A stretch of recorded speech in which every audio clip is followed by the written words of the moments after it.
conquista da democracia no mundo, ela está associada a uma forte participação popular, né? Nos países da Europa Ocidental, onde o processo de conquista da democracia esteve fortemente associado à conquista da cidadania, esse processo decorreu de uma ampla mobilização da sociedade civil, sobretudo dos trabalhadores que, ao estabelecer um pacto com os empresários, conquistaram diversas políticas sociais que constituíram, digamos assim, o corolário do processo de conquista da cidadania e, portanto, de democracia naquelas sociedades. A questão das revoluções, tanto francesa quanto norte-americana, e o papel delas, seja na Constituição do Republicanismo, seja na Constituição da Democracia, são questões muito importantes e muito interrelacionadas, né? As duas revoluções, elas foram muito importantes na derrota de um poder oligárquico, na ideia de uma privatização do poder, na ideia do estabelecimento de um novo princípio de publicidade do poder. Então isso aí seriam os elementos republicanos das revoluções modernas, né? Mas elas também têm elementos democráticos. Por quê? Porque elas são, talvez, o primeiro momento de afirmação da soberania no interior de uma institucionalidade política democrática, né? Ou seja, a ideia geral, russoniana, de que o povo é soberano, encontra, vamos dizer, realização política ou institucional nessas revoluções. Com o tempo, eu diria que essas revoluções colocaram tanto problemas para o republicanismo quanto para a democracia. Por quê? Porque você tem uma nova forma de relação entre público e privado, não necessariamente transparente e demarcada, que vai surgir nas principais sociedades europeias, nos Estados Unidos, ao mesmo tempo que a gente tem diferentes tipos de limitação da democracia, né? E nessas limitações da democracia, acaba sendo muito importante as lutas pelo sufrágio, ampliação da participação. Nós temos que encarnar na história isso que até hoje veio sendo um mito. Cidadania é algo que tem que passar a ser, no nosso caso, no caso brasileiro, e no de muitas outras nações, algo para todos. Ou é para todos, não é para ninguém, porque aqui a gente ainda confunde direito com privilégio. A tradição republicana, o republicanismo, é uma tradição importante para nós pensarmos o mundo contemporâneo, porque ela vai mobilizar uma série de valores, né, e ligados à constituição do mundo público. E essa me parece que seria a grande importância de nós reativarmos os princípios formadores, os elementos formadores da tradição republicana. Ao mobilizar esses valores que permitem a constituição do mundo público, do espaço público, a preocupação com o bem comum, né, e a constituição do cidadão, né, ela fertiliza, né, esse terreno que no mundo contemporâneo está se perdendo em função da extrema valorização do individualismo, dos interesses particulares e do mundo privado.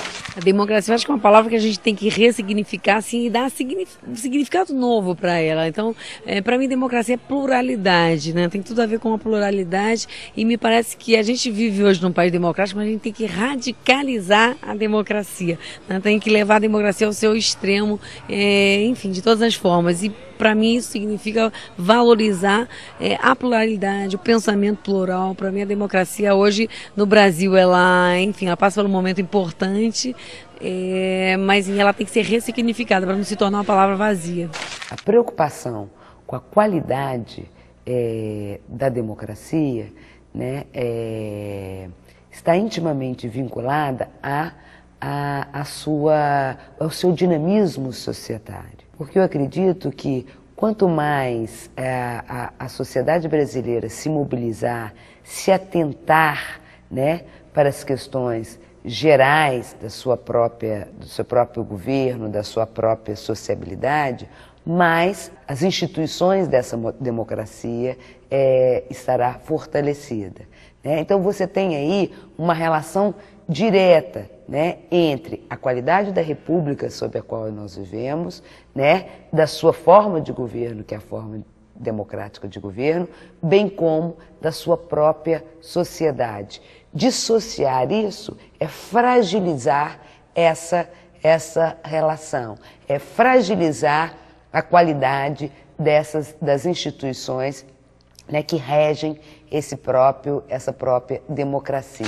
Talvez a gente esteja vivendo um segundo processo de renascimento da sociedade civil, distinto dos anos 80, naturalmente, mas me parece que a sociedade brasileira volta a se mobilizar em torno de questões muito tópicas, mas todas elas importantes para a conclusão, digamos assim, do nosso processo de construção da cidadania e, portanto, da democracia. O mundo político hoje, ele é constituído institucionalmente, né? As instituições garantem a ordem, né? Garante a relação entre os vários poderes, né? Agora, as instituições deixadas a elas mesmas, né, podem cumprir burocraticamente, né, as suas funções, sem entretanto terem infundidas nelas o espírito da cidade, né, o espírito do cidadão, o espírito do bem comum. A política moderna e o Estado moderno foram pensados por uma sociedade, né, ou por um Estado que realizava muito menos políticas públicas, né? O grande fenômeno do século XX é, na verdade, a ampliação do Estado.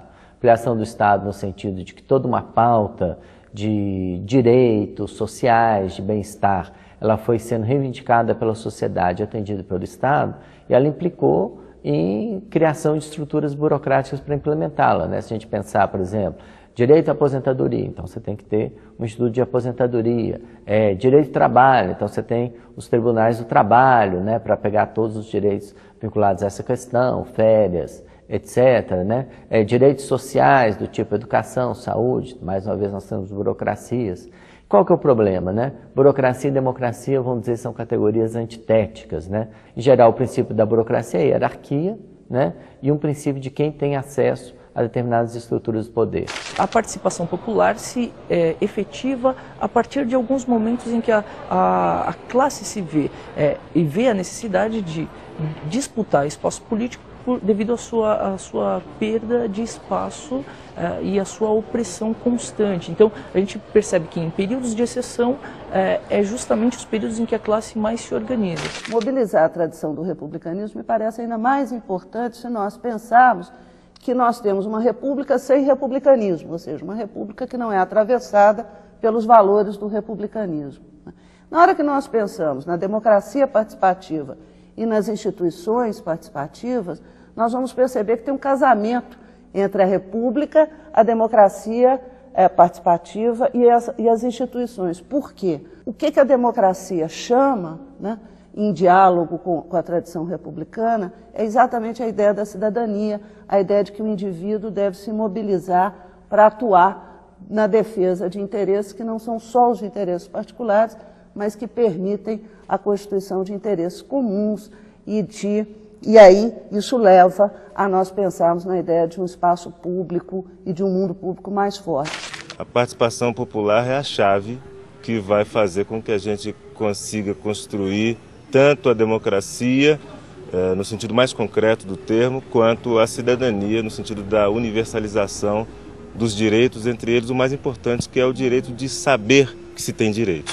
O princípio da democracia é uma horizontalidade e a ideia de que a soberania, quanto maior, melhor, né? Então, à medida que as políticas sociais foram sendo partes do Estado, criou-se lugares no Estado que não são completamente permeáveis, vamos dizer, ao público, à democracia, à opinião pública. Esse é o problema que, de alguma maneira, a democracia participativa está tentando resolver. Como, né? Introduzindo diferentes atores sociais no processo de elaboração de políticas públicas para criar, vamos dizer, uma nova forma de compatibilização entre burocracia e soberania. Nessa forma, não se deixa de lado requisitos administrativos que todas as políticas sociais vão ter, mas, por outro lado, também os inputs da população em relação à democratização dessas políticas são colocados e incorporados pelo Estado.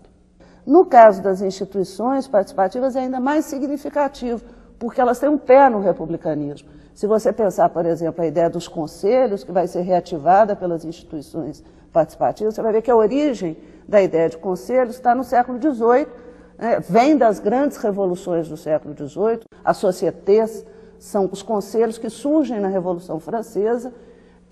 Na Revolução Americana também aparece a ideia dos conselhos como um espaço onde vão ser formuladas, debatidas e pensadas as questões do mundo público.